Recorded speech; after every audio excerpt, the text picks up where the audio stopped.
Hello everyone, welcome to JRF Adda. Very good afternoon to all of you. आज इस beginner series का final session है हमारा, जहां पर हम लोग सोशियोलॉजी की जो रिमेनिंग यूनिट्स हैं, यूनिट 8, 9 और 10, इनका कंप्लीट सिलेबस है डिकोड करने वाले हैं। इंपॉर्टेंट टॉपिक्स मैं आपको बताने वाली हूँ। साथ ही जो पीवाईक्यूज पैटर्न एनालिसिस हम लोग करेंगे, और ये पीवाईक्यू के बेसिस पे कैसे न्यू टाइप ऑफ एमसीक्यूज या क्वेश्चंस हमारे फॉर्म हो सकते हैं, वो सारी चीजें भी हम लोग डिस्कस करेंगे। इससे पहले यूनिट 1 to 7 के मैं आपको सारे इंपॉर्टेंट टॉपिक्स हैं, पीवाईक्यू पैटर्न है, वो सारा आपको बता चुकी हूँ। तो वो वीडियोस को भी आप प्लेलिस्ट में जाके जरूर चेक कर सकते हैं। जो भी फॉर द फर्स्ट टाइम मुझे देख रहे हैं, मेरा नाम जूही जैन है। आप सभी के लिए paper 1 communication and paper 2 sociology subject की क्लासेस है रेगुलरली जेआरएफ अड्डा चैनल पर मैं आपके लिए लेकर आती हूँ। जेआरएफ अड्डा ने ऑलरेडी अपना जो दिसंबर कोर्स है वो भी लॉन्च कर दिया है, जहाँ पर ना सिर्फ आपको यूजीसी नेट एग्जामिनेशन की प्रिपरेशन कराई जाती है, बल्कि यूजीसी नेट एग्जामिनेशन क्लियर करके कैसे हम लोग जो जॉब है वो गारंटीड अपनी जॉब इंश्योर कर सकते हैं, उसकी भी यहाँ पर कंप्लीट गाइडेंस आपको दिया जाता है। तो सुपर 100 बैच आप सभी को ज्वाइन कर लेना है, जहां पर हम लोग टारगेट कर रहे हैं टॉप 100 स्टूडेंट्स का जेआरएफ हमें कराना है। टॉप 1% स्टूडेंट्स में अगर आप आना चाहते हो, तो बिल्कुल आप ये जो सुपर 100 बैच है ज्वाइन कर सकते हो। और इस मंडे से यूनिट 3 में आपको पेपर 2 की स्टार्ट करने वाली हूँ हमारी पेड बैच में, फाउंडेशन बैच में। तो अगर आपको यूनिट 3 मेरे साथ लाइव पढ़नी है, बहुत अच्छे तरीके से इंटरेक्टिव क्लासेस अगर आप लेना चाहते हो, डिटेल में थॉरोली अपने सारे कंसेप्ट क्लियर करना चाहते हो, तो आपको बस ये फाउंडेशन बैच ज्वाइन कर लेना है। पेपर 2 का बैच आप लेते हो तो आपको पेपर 1 का बैच मिल जाता है। इसके साथ ही आपको 10 years previous question detail video solutions के साथ crash course, test series, handbook, quiz, study planner, counselling session, personal support, ये सारी भी चीजें भी आपको मिल जाती है। तो एक कंप्लीट पैकेज आपको मिल रहा है, जहां पर कंप्लीट डिटेल में आपको सारी जो प्रिपरेशन है वो यहाँ पर कराई जाती है। तो इसे आप ज्वाइन कर सकते हो। जेआरएफ अड्डा ऐप एंड वेबसाइट पर जाकर आप इस कोर्स को परचेज कर सकते हो। जेआरएफ अड्डा ऐप पर आपको फ्री क्लासेस के पीडीएफ भी मिल जाते हैं, लाइव टेस्ट, क्विजेस, ये सब आपको यहाँ पर मिल जाता है। एंड ऑफलाइन क्लासेस भी हमारी चल रही है जयपुर में, इसे भी आप ज्वाइन कर सकते हो। इसके अलावा हमारा न्यू चैनल है UGC NET humanities by JRF Adda, इसे भी आप ज्वाइन कर सकते हो, जहां पर आपको मेरी सोशियोलॉजी की सारी जो फ्रेश क्लासेस है दिसंबर 2024 एग्जामिनेशन के लिए, आपको यहाँ पर हमारी मिलने वाली है। तो जल्दी से सभी लोगों को इस चैनल को सब्सक्राइब भी कर लेना है, और बाकी स्टूडेंट्स के साथ भी लाइक और शेयर कर देना है। चलिए, आज का टॉपिक हम लोग डिस्कस कर लेते हैं। यूनिट 8 का सबसे पहले जो सिलेबस है हम लोग डिकोड करेंगे। तो यूनिट 8 की बात करें, यहाँ पर आप अराउंड 8 to 10 क्वेश्चंस है वो इस यूनिट से हमारे एक्सपेक्ट कर सकते हो। यूनिट 8 आपकी, एक तो यहाँ पर मैंने आपको बताया ही था, यूनिट 3 का भी हमारा पार्ट है। सोशल इंस्टीट्यूशन में हम लोग पढ़ते हैं फैमिली, मैरिज एंड किनशिप के बारे में। तो यूनिट 8 का आपका पूरा जो बेस है यूनिट 3 से आपका सेट हो जाता है। तो बहुत इजीली और बहुत जल्दी आप इस यूनिट को कवर कर सकते हो। हार्डली, अगर आपके पास ऑलरेडी सारे रिसोर्सेज अवेलेबल है, मटेरियल आपका रेडी है, फिल्टर्ड कंटेंट आपके पास अवेलेबल है, तो आप 4 to 5 डेज में भी मैक्सिमम, इस मतलब ये तो मैक्सिमम मैंने बोल दिया, इस इतने दिन में भी आप इजीली इस यूनिट को कवर कर सकते हो। बट कंडीशन है अगर आपका मटेरियल रेडी है, जैसे कोर्सेज में अगर आप जाते हो तो वहां पर ऑलरेडी मटेरियल आपको अवेलेबल होता है, सारे अच्छे क्वालिटी कंटेंट है वो आपको अवेलेबल होता है। तो वो आपके लिए ईजी हो जाता है सिलेबस को जल्दी कवर करना। अगर आप खुद से सेल्फ स्टडी कर रहे हो, बुक से प्रिपेयर कर रहे हो, तो पहले आपको थोड़ा सा कंटेंट फिल्टर करना पड़ेगा, फिर आप प्रिपरेशन करते हो, तो कई बार थोड़ा सा टाइम भी लग जाता है। तो आपको अपने अकॉर्डिंग, जो भी आप अगर सेल्फ स्टडी कर रहे हो तो उस तरह से तैयार करना है। बाकी अगर आप कोर्स ले रहे हो तो कोई टेंशन ही नहीं है। तो यूनिट 8 की बात करें, सबसे पहले थियोरिटिकल अप्रोचेस हम लोग पढ़ते हैं, जैसे फंक्शनलिस्ट मेथड्स को, कौन कौन से फंक्शनलिस्ट थिंकर्स हैं, उन्होंने फैमिली को किस तरह के फंक्शंस बताए हैं, वो सारी चीजें। अलायंस थियरी हम लोग पढ़ते हैं, जो एक तरह से यूनिट 1 में हम लोग कवर करते हैं। कल्चरल पर्सपेक्टिव से तो ये सारी थ्योरी, जो डिसेंट थियरीज हैं हमारी, वो सारी आपको पढ़नी है। तो ये सारे अप्रोचेस हम लोग करते हैं। इसके अलावा gender relation and power dynamic, gender sexuality and reproduction, तो यहाँ से आपका जो फेमिनिज्म का टॉपिक है वो निकल कर आता है। And feminism is the most important topic in UGC net sociology.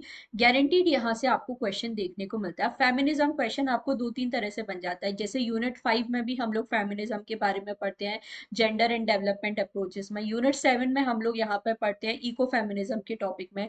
Unit 6 में आप पढ़ते हो जेंडर एंड लेबर प्रोसेस के टॉपिक में। यूनिट 8 में तो ऑब्वियसली हम लोग पढ़ते ही हैं। तो ये जो पूरा फेमिनिज्म का टॉपिक है, ये आपका 100% श्योरिटी वाला टॉपिक है, जहां से आपको गारंटीड किसी ना किसी किसी फॉर्म में क्वेश्चन देखने को मिलते ही हैं। तो फेमिनिज्म का टॉपिक यूनिट 8 का बहुत इंपॉर्टेंट है। सारे जो भी अप्रोचेस है फेमिनिज्म से रिलेटेड, सारे जो ऑर्गेनाइजेशन है, जो थिंकर्स हैं बहुत सारे जिन्होंने फेमिनिज्म से रिलेटेड बुक्स दी हैं, अपनी थियरीज दी हैं, वो सारे आपको पढ़ने हैं। तो आपको कोटेशन बेस्ड क्वेश्चन है वो भी यहाँ से पूछ ले जाते हैं। तो फेमिनिज्म सबसे ज्यादा इंपॉर्टेंट टॉपिक है। इसके अलावा बाकी आपका जो फैमिली लॉज वगैरह है, यहाँ से आपको क्रोनोलॉजी बेस्ड क्वेश्चंस हैं जो पूछ लिए जाते हैं।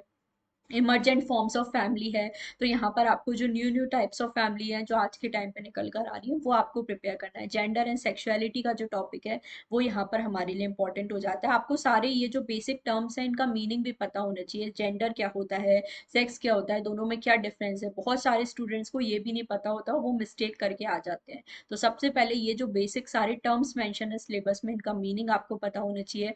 ऑनर किलिंग वगैरह है, ये सारे बेसिक कंसेप्ट हैं, तो इजीली आप इस यूनिट को यहाँ पे कवर कर सकते हो। और बहुत स्कोरिंग यूनिट है, यहाँ पर काफी हद तक फैक्चुअल क्वेश्चन भी आपको पूछे जाते हैं, जैसे बुक्स वगैरह हैं, इस बार भी आपको पूछा गया है जेंडर स्टडीज रिलेटेड जो बुक्स वगैरह हैं, तो इस तरह की जो बुक्स वगैरह के क्वेश्चन है वो भी यहाँ पर आपको प्रिपेयर करने हैं। यूनिट 9 की बात करें तो आजकल ये जो यूनिट है बहुत ज्यादा एनटीए की फेवरेट बनी हुई है। पहले यहाँ से काफी कम क्वेश्चन पूछे जा रहे थे, बट अभी लास्ट 2-3 जो पेपर्स हुए हैं वहां पर इस यूनिट से आपको बहुत सारे क्वेश्चंस हैं जो देखे जा रहे हैं। तो करंट अफेयर रिलेटेड क्वेश्चंस भी आपको यहाँ पे बन जाते हैं, जैसे जो न्यू टेक्नोलॉजीज वगैरह है, new science and technology policies वगैरह है जो है गवर्नमेंट की, वहां से आपको क्वेश्चन बन जाते हैं, जैसे डिजिटल इंडिया वगैरह है। बाकी जो science and technology policy India ने लॉन्च की है वो सारी चीजें, तो थोड़ा बहुत करंट अफेयर रिलेटेड यहाँ पे क्वेश्चन आ जाते हैं। इसके अलावा टाइम्स एंड स्पेस में काफी सारी थियरी पढ़ते हैं, टेक्नोलॉजी से रिलेटेड थियरीज हम लोग पढ़ते हैं, तो वो आपको पढ़ना है। वर्चुअल कम्युनिटी बहुत छोटा और इजी सा टॉपिक है, तो यहाँ से हमारे क्वेश्चन बन जाते हैं। मीडिया है, अलग अलग टाइप्स ऑफ मीडिया है, तो ये हम लोग प्रिपेयर करते हैं। यहाँ पर आपको फ्लोज एंड बाउंड्रीज का टॉपिक आ जाता है, तो इसमें हम लोग ग्लोबलाइजेशन के बारे में पढ़ते हैं, ग्लोकलाइजेशन के बारे में पढ़ते हैं, ग्लोबल विलेज क्या होता है, मैकडोनल्डाइजेशन क्या होता है। तो ये जो सारे कंसेप्ट आपको प्रिपेयर करने हैं, कौन कौन से पर्सन हैं जिन्होंने इसके बारे में बात की है, वो सारी चीजें। डिजिटल डिवाइड का टॉपिक इजी है। सर्विलेंस सोसाइटी में हमें डेविड लियोन का नेम पढ़ते हैं, मिशेल फूको के बारे में पढ़ते हैं, तो वो सारी चीजें। ई गवर्नेंस हमारा क्या है, क्या स्कीम्स है, डिजिटल इंडिया, ये सारी चीजें आप यहाँ पे पढ़ते हो। टेक्नोलॉजी का किस तरह से पॉलिटिकल प्रोसेस से रिलेटेड है, तो ईवीएम वगैरह कैसे यूज की जा रही है, वो सारी चीजें। टेक्नोलॉजी की वजह से फैमिली रिलेशन कैसे चेंज हो रहे हैं, हेल्थ सिस्टम, तो इसमें क्या क्या नई टेक्नोलॉजीज आ रही हैं वो आप पढ़ लेते हो। Food and technology, cyber crime भी बेसिक टॉपिक है। तो अगर इस यूनिट के मोस्ट इंपॉर्टेंट टॉपिक की बात की जाए तो सबसे पहले जो थियरीज हैं आपको साइंस एंड टेक्नोलॉजी से रिलेटेड वो पढ़नी है, जो ऑलरेडी क्लासिकल थिंकर्स वगैरह ने दी है वो सारी भी चीजें, और जो न्यू न्यू टेक्नोलॉजीज निकल के आ रही हैं वो। इसके अलावा आपका डिजिटल डिवाइड वगैरह है, तो यहाँ से क्वेश्चन आपके बन जाते हैं। सर्विलेंस सोसाइटी से इस बार भी आपको क्वेश्चन देखने को मिला है। तो ये जो सारी चीजें हैं आपको यूनिट 9 में प्रिपेयर करनी है। लास्ट आपकी यूनिट आ जाती है कल्चर एंड सिंबॉलिक ट्रांसफॉर्मेशन। तो इस यूनिट का जो वेटेज है वो आई थिंक पूरे सिलेबस में हमारा सबसे कम है। मिनिमम क्वेश्चन अगर हम लोग देखें, हार्डली अभी देखें लास्ट 3-4 एग्जाम्स में तो 2 से 3 क्वेश्चन है एट मैक्स जो इस यूनिट से आ रहे हैं। तो बहुत ज्यादा मेजर क्वेश्चन नहीं आ रहा है। मोस्टली यहाँ से आपको क्वेश्चन बनता है साइंस एंड सिंबल से या फिर रिचुअल बिलीफ्स एंड प्रैक्टिसेस से। इसके अलावा आपका जो न्यू रिलीजियस मूवमेंट है या जो रिलीजियस ऑर्गेनाइजेशन है, ये तीन, और कम्युनलिज्म सेक्युलरिज्म, ये हमारे 4-5 इंपॉर्टेंट मेजर टॉपिक है इस यूनिट में जहां से आपको क्वेश्चन बनने के चांसेस रहते हैं। बाकी एजुकेशन फॉर्मल इनफॉर्मल तो ये हमारा यूनिट 3 में ही कवर हो जाता है। बाकी देखो इसमें इकोनॉमी वगैरह से क्वेश्चन बनते हैं, रिलीजन एंड इकोनॉमी, तो इसमें मैक्स वेबर वगैरह आप पढ़ते हो। और काफी जनरल टॉपिक है, जैसे जेंडर बॉडी एंड कल्चर है आपका, तो ये इंपॉर्टेंट है, जहां पर बॉब कॉनेल वगैरह का नेम हम लोग पढ़ लेते हैं। बाकी इसमें स्पोर्ट्स एंड कल्चर है, आर्ट्स एंड एस्थेटिक है, तो ये ऐसे टॉपिक है जहां से आपको गारंटी नहीं है कि क्वेश्चन देखने को मिलेंगे। मतलब ये ऐसे टॉपिक है जहाँ पे आपको बहुत ज्यादा फैक्ट्स याद करने पड़ेंगे और कोई श्योरिटी नहीं है वहां से क्वेश्चन आए। तो सबसे जो लेस वेटेज है वो एक तरह से यूनिट 10 को हमारा दिया जाता है, बट इसका मतलब ये नहीं है कि आप इस यूनिट को इग्नोर कर दो। जो मोस्ट रिपीटेड टॉपिक है वो तो हमें अच्छे से प्रिपेयर करने ही है, तो वहां से आप अपने जो क्वेश्चन है यहाँ पर स्कोर कर सकते हो। तो ये कुछ जो टॉपिक्स हैं वो आपको यूनिट 10 के लिए हमारा अच्छे से तैयार करना है। अब किस तरह से यहाँ पे क्वेश्चन बनते हैं तो वो भी हम लोग समझ लेते हैं। सबसे पहले देखो, मैंने आपको बताया बेसिक क्वेश्चन भी पूछे गए हैं। जेंडर का हमारा मीनिंग क्या होता है, तो इसमें भी बहुत से लोग गलत करके आ जाते हैं। तो सेक्स और जेंडर का मीनिंग, इसमें डिफरेंस, ये सब आपको पता होना चाहिए। जैसे हमें टॉपिक दिया गया है जेंडर सेक्सुअलिटी, तो यहाँ पे हमारा LGBTQ वगैरह है। ये जो सारे अलग अलग टर्म्स हैं, ट्रांसजेंडर, ट्रांसवेस्टाइड, इन सब का क्या मीनिंग है, LGBTQIA, तो इन सब का क्या मीनिंग है, क्या डिफरेंस है, वो सारी चीजें आपको पता होनी चाहिए। तो ये सब हमारा यूनिट 8 फेमिनिज्म से रिलेटेड टॉपिक्स में आ जाता है। यहाँ पर आपको फील्ड वर्क रिलेटेड जो क्वेश्चन है वो भी आपको काफी ज्यादा पूछे जाते हैं। यूनिट 8 की अगर हम लोग बात करें, कौन से थिंकर है, उन्होंने कहाँ पर किन सोसाइटीज पे स्टडी किया है, किस तरह का फैमिली पैटर्न उन्होंने वहां पर बताया है, तो इस तरह के जो क्वेश्चन हैं वो आपको पूछ सकते हैं। प्लस यहाँ पे एक और क्वेश्चन ऐड हो सकता है कि कौन सा मेथोडोलॉजी उन्होंने यूज किया है। तो इस तरह के जो न्यू टाइप ऑफ क्वेश्चन है वो आपको बन सकते हैं, तो ये तैयार करने हैं। कुछ बहुत रैंडम बुक्स एंड ऑथर्स वगैरह भी पूछे जाते हैं, जैसे ये आपसे बुक पूछी गई थी, वाई मैरिज मैटर। ये बहुत ज्यादा रैंडम बुक्स हैं, तो इस तरह के क्वेश्चंस भी आपको देखने को मिल सकते हैं। तो मेंटली प्रिपेयर करना है अपने आप को कि डेफिनेटली कुछ क्वेश्चंस है आपको आउट ऑफ द बॉक्स देखने को मिलेंगे। बट ऐसा नहीं कि उसके चक्कर में हम लोग ये मान के चलें कि अब तो हम लोग पैटर्न ही प्रिडिक्ट नहीं कर सकते, कुछ भी पूछ लेते हैं, तो ऐसा नहीं है। अभी भी बहुत सारी चीजें हैं। अगर चलो मान के चलो 50 या 60% भी आउट ऑफ द सिलेबस है, तो अभी 40% ऐसा होगा जो आपके सिलेबस में होगा। वैसे मुझे नहीं लगता कि 60% चीजें आउट ऑफ द सिलेबस पूछी जाए। अराउंड आपकी 50-60% इस बार भी देखे तो कहीं ना कहीं सिलेबस में था। बट कंडीशन ये थी कि काफी डीप था, कंफ्यूजिंग था, बहुत ज्यादा लेंदी था, तो स्टूडेंट बहुत कंफ्यूज हुए हैं इस बार। तो आपको अपना जो प्रिपरेशन है वो भी अब इस लेवल की करनी होगी, जिससे आप अपनी जो ज्यादा से ज्यादा क्वेश्चन है करेक्ट कर सको। कोटेशन बेस्ड जो क्वेश्चन है वो भी आपको यूनिट 8 से हमारे पूछे जाते हैं। जैसे फैमिली मैरिज एंड किनशिप से रिलेटेड किस किसने क्या स्टेटमेंट्स अपने दिए हैं, तो इस तरह के क्वेश्चंस आपको प्रिपेयर करने हैं। यूनिट 9 की बात करें तो कुछ जनरल क्वेश्चन आपको पूछ लिए जाते हैं, जैसे ग्लोबलाइजेशन टर्म किसने दिया है, तो ये सारी चीजें ग्लोबलाइजेशन से रिलेटेड थियरीज हैं, आपको डेफिनेशंस वगैरह हैं उनका नेम पूछ लिया जाता है। तो ये सारी चीजें आईसीटी से रिलेटेड काफी ज्यादा, आप देखो यहाँ पे पोस्ट इंडस्ट्रियल सोसाइटी से ये रिलेट किया है, तो एक तरह से यूनिट 6 से ये आपका रिलेट कर दिया है हमारा। तो आपको इस तरह के जो क्वेश्चंस है आंसर करने हैं। जैसा मैंने आपको बताया, न्यू टेक्नोलॉजी या न्यू कंसेप्ट बेस्ड क्वेश्चन भी आपको पूछे जाते हैं यूनिट 9 से। तो ये जो हमारा कंसेप्ट था कॉलिंग ग्रेस डिलेमा, ये एक न्यू कंसेप्ट था जो आपसे दिसंबर एग्जाम में पूछा गया था। तो इस तरह से न्यू जो टेक्नोलॉजी बेस्ड क्वेश्चंस हैं वो भी अच्छे डीप क्वेश्चंस हैं जो आपको यहाँ पर पूछ लिए जाते हैं। इसके अलावा यूनिट 10 की बात करें तो जो न्यू रिलीजियस मूवमेंट है, ये मेन टॉपिक है हमारा, जहाँ से आपको अच्छे खासे अब डीप क्वेश्चन बनने लगे हैं। क्योंकि जो बेसिक बेसिक है वो तो सब एनटीए पूछ चुका है, तो अब अच्छे जो डिटेल क्वेश्चन है वो आपको इस टॉपिक से पूछे जा रहे हैं, तो ये हमें प्रिपेयर करना है। इसके अलावा बुक्स वगैरह मैंने आपको बताया ही, आपको बहुत पूछी जाती है यूनिट 8 से स्पेशली। तो यूनिट 8 में और कुछ करो ना करो फेमिनिज्म जरूर पढ़ लेना, और जो बुक्स वगैरह है वो अच्छे से प्रिपेयर करना। तो काफी सारे जो क्वेश्चन है वो आप यहाँ से कर सकते हो। इस तरह के सीक्वेंसिंग वाले क्वेश्चन मैंने आपको कल भी बताया था कि आजकल एनटी आपको जो भी टॉपिक आप पढ़ रहे हो ना, उस हर टॉपिक को, हर यूनिट को आपको इस तरह से पढ़ना है कि वहां पर किसी भी तरह के जो सीक्वेंसिंग वाले क्वेश्चन है ना, वो आपको बन सकते हैं। तो कोई भी थियरी अगर पढ़ रहे हो तो उसको भी इस तरह से तैयार करो कि वहां से अगर sequencing wise chronology type question आ जाए तो वो भी हम लोग आंसर कर लें। एटलीस्ट बुक की क्रोनोलॉजी वगैरह तो चलो ठीक है, फिर भी हम लोग एक लिमिट तक ही तैयार कर सकते हैं। बट जो बाकी कंसेप्ट से अगर सीक्वेंसिंग वाले क्वेश्चन पूछे जा रहे हैं, तो ये हमारे मतलब के हैं और इन्हें हमें प्रिपेयर भी करना है, क्योंकि ये आगे भी आपके लिए इंपॉर्टेंट रहेंगे। तो इन्हें हमें अच्छे से यहाँ पर तैयार करना है।